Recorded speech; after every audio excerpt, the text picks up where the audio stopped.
Hi viewers, இன்னைக்கு நம்ம சேனல்ல perfect for lunch side dish series தான் பார்க்க போறோம். ரொம்பவே டேஸ்டியா இருக்கக்கூடிய இந்த bitter gourd பாவக்காய் கிரேவி கண்டிப்பா ஒரு வாட்டி ட்ரை பண்ணி பாருங்க. வாங்க பார்க்கலாம் எப்படி செய்யறதுன்னு. முதல்ல இந்த கிரேவி செய்யறதுக்கு என்னென்ன இன்கிரிடியன்ட் வேணும்ன்றது நோட் பண்ணிக்கோங்க. 2 ஸ்பூன் அளவுக்கு வேர்க்கடலை, 1 ஸ்பூன் அளவுக்கு தனியா, 3 பச்சை மிளகா, 2 காஞ்ச மிளகா, 5ல இருந்து 6 முந்திரி பருப்பு, 2 ஸ்பூன் அளவுக்கு எள்ளு, 1 ஸ்பூன் வெல்லம், 1 துண்டு புளி, 1 வெங்காயம், 1 தக்காளி, 2 மீடியம் சைஸ் தேங்காய் பத்தை, கொஞ்சமாக கருவேப்பிலை. நான் இன்னைக்கு உங்களுக்கு 1/4 கிலோ அளவுக்கு பாவக்காய்க்கு எவ்வளோ மற்ற இன்க்ரீடியன்ஸ்லாம் உங்களுக்கு தேவைப்படும் அப்படின்றது ஷேர் பண்ணியிருக்கேன். உங்களுக்கு எவ்வளோ தேவைப்படுதோ அதுக்கேற்ற மாதிரி அளவு வந்து கம்மியாகவோ அதிகமாகவோ சேர்த்துக்கணும். பாவக்காயில் வீடியோவில் கட்டுற மாதிரி ரவுண்டாக கட் பண்ணிக்கோங்க. நடுவில் இருக்கிற விதெல்லாம் நீக்கி விட்டுக்கோங்க. இப்போது அடுத்ததாக ஒரு பேனில் 30 ml போல் எண்ணெய் சேர்த்துக்கிட்டு கூடவே நம்ம கட் பண்ணி வச்சுருக்கிற பாவக்காவை சேர்த்துக்கோங்க. பாவக்காய் நல்லா வெந்து கோல்டன் ப்ரௌன் கலருக்கு மாறுவதற்கு நல்லா வதக்கிக்கணும். 10 நிமிஷம் போல் ஆகும் பாவக்காயில் நல்லா வேகிறதுக்கு. நல்லா சாட் பண்ணிக்கிட்டு 1/2 ஸ்பூன் அளவுக்கு உப்பு சேர்த்துக்கோங்க. 1/2 ஸ்பூன் அளவுக்கு சர்க்கரையும் சேர்த்துக்கோங்க. நம்ம சர்க்கரை எதுக்கு சேர்த்துக்கிறோம் அப்படின்னா பாவக்காயில் இருக்கிற துவர்ப்பு தன்மையை கம்மி பண்ணுறதுக்காக தான் சர்க்கரை சேர்த்துக்கணும். நல்ல ஒரு வாட்டி கலந்து விட்டுட்டு வேகிறதுக்காக ஒரு பிளேட் இல்லைன்னா லிட் சேர்த்துக்கிட்டு வேக வச்சுக்கோங்க. 5 நிமிஷம் போல் மூடி போட்டு வேக வச்சுக்கிட்டு அதுக்கப்புறம் 5 நிமிஷம் போல் நல்லா சாட் பண்ணிக்கோங்க. இந்த கிரேவி சாப்பாட்டுக்கு ரொம்பவே சுவையாக இருக்கும். அதே சமயம் நீங்கள் சப்பாத்திக்கு தோசைக்கு தொட்டுட்டு சாப்பிட்டாலும் ரொம்பவே சுவையாக இருக்கும்.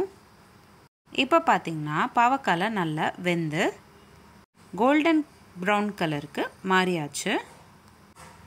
ஃப்ரை பண்ணி வச்சுருக்கிற பாவக்காயில் ஒரு பிளேட்க்கு மாற்றிக்கோங்க. அதே கடாயில் கிரேவிக்கு தேவையான இன்க்ரீடியன்ட்ஸ்லாம் சார்ட் பண்ணிக்கலாம். முதல்ல 2 ஸ்பூன் அளவுக்கு வேர்க்கடலை சேர்த்துக்கிறேன். கூடவே 1 ஸ்பூன் தனியா, 5லேருந்து 6 முந்திரி பருப்பு, கூடவே 2 ஸ்பூன் அளவுக்கு வெள்ளை எள்ளு, அடுத்ததாக 2 காஞ்ச மிளகா, 3 பச்சை மிளகா சேர்த்துக்கோங்க. உங்களுக்கு எவ்வளோ ஸ்பைஸ் தேவைப்படுதோ அதுக்கேற்ற மாதிரி பச்சை மிளகாவை ஆட் பண்ணிக்கோங்க. 2 மீடியம் சைஸ் தேங்காய் பத்தையை நல்லா சின்னதாக கட் பண்ணிக்கிட்டு அதையும் சேர்த்துக்கிட்டேன். கொஞ்சமாக கருவேப்பிலையும் சேர்த்துக்கிட்டு நல்லா சாட் பண்ணிக்கணும். 2 நிமிஷம் போல் நல்லா சாட் பண்ணிக்கிட்டு அடுத்ததாக ஒரு வெங்காயம், ஒரு தக்காளி நல்லா பொடிசாக கட் பண்ணிவிட்டு அந்த 2த்தையும் சேர்த்துக்கோங்க. வெங்காயமும் தக்காளியும் ஆட் பண்ணக்கப்புறம் மறுபடியும் 2 நிமிஷம் போல் நல்லா சாட் பண்ணிக்கோங்க. எல்லாமே நல்லா சாட் பண்ணக்கப்புறம் ஒரு துண்டு புளியும் இந்த கிரேவிக்கு தேவையான உப்பு கூட சேர்த்துக்கோங்க. ஸ்டவ் ஆஃப் பண்ணிவிட்டு அதுக்கப்புறமா 1 ஸ்பூன் அளவுக்கு வெல்லம் கூட லாஸ்ட்டாக சேர்த்துக்கோங்க. எல்லாமே சேர்த்துக்கிட்டக்கப்புறம் ஒரு வாட்டி நல்லா கலந்து விட்டுக்கோங்க. இப்போது அடுத்ததாக இந்த மிக்சரை ஒரு பிளேட்க்கு மாற்றிக்கிட்டு ஃபேன் காற்றுல நல்லா ஆற வச்சக்கப்புறம் ஃபைன் பேஸ்ட்டாக அரைச்சிக்கணும். தண்ணி சேர்த்துக்கிட்டு ஃபைன் பேஸ்ட்டாக அரைச்சிக்கோங்க. நான் சாட் பண்ணுறப்ப உப்பு ஆட் பண்ணிக்கல, அதனால் மிக்ஸி ஜாரில் டைரெக்டாக தேவையான அளவுக்கு உப்பு சேர்த்துக்கிறேன். 3/4 ஸ்பூன் அளவுக்கு உப்பு சேர்த்துக்கிட்டாச்சு.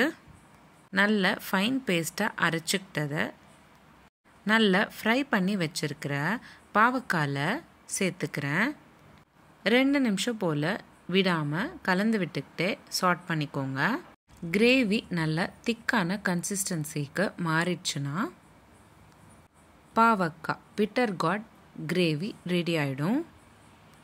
சப்பாத்தி, தோசை, ரைஸ், பூரி அந்த மாதிரி எல்லா டிஷ்க்கும் நீங்கள் வந்து இந்த கிரேவி தொட்டுட்டு சாப்பிட முடியும். சூடான சாப்பாட்டில் நெய் சேர்த்துக்கிட்டு கூடவே இந்த கிரேவியும் சேர்த்துக்கிட்டு நல்லா பிசைஞ்சுக்கிட்டு சாப்பிட்டிங்கன்னா ரொம்பவே சுவையாக இருக்கும். உங்களுக்கு திக்கான கன்சிஸ்டன்சி விட உங்களுக்கு தின்னான கன்சிஸ்டன்சியில் தேவைப்பட்டுச்சுன்னா தண்ணி சேர்த்துக்கிட்டு மறுபடியும் 2 நிமிஷம் போல் கொதிக்க விடுங்க. அதுக்கப்புறம் சர்விங் பவுலுக்கு மாற்றிக்கோங்க. அவ்வளோதாங்க. ரொம்ப சிம்பிள் அண்ட் ஈஸியாக பாவக்காய் கிரேவி ரெடி ஆயிடுச்சு. காலையில் பிரேக்ஃபாஸ்ட்க்கு தொட்டுட்டு சாப்பிட்றதுக்கும் அதே சமயம் லஞ்ச் பாக்ஸ்க்கு எடுத்துகிட்டு போகிறதுக்கும் ஒரு சூப்பரான ரெசிபியாக இருக்கும். கண்டிப்பாக ஒரு வாட்டி ட்ரை பண்ணி பாருங்கள். உங்களுக்கு இந்த வீடியோ பிடிச்சிருந்தா லைக் பண்ணுங்கள், ஷேர் பண்ணுங்கள். இதே மாதிரி டெய்லி ஒரு ரெசிபி பார்க்குறதுக்கு என்னோடய சேனல் சப்ஸ்கிரைப் பண்ணிக்கோங்க. இந்த மாதிரி நிறைய சீரீஸ் நம்மளோட சேனலில் போஸ்ட் பண்ணியிருக்கோம். Healthy pasta series, healthy breakfast ideas, kids lunch box ideas, Andhra pachadi series, தயிர் pachadi series, kootu series, kuzhambu series, rasam series, சாதம் series, Krishna Jayanthi special recipes, healthy ice cream series, healthy milk shake series, chapati side dish series, get together recipe series, gluten free recipes, no oil, no boil recipes, no onion, no garlic recipes, perfect for lunch side dish recipes.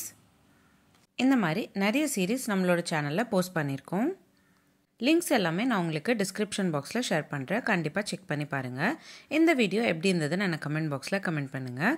மீண்டும் சந்திப்போம் ஒரு சுவையான ரெசிபியுடன். Thank you.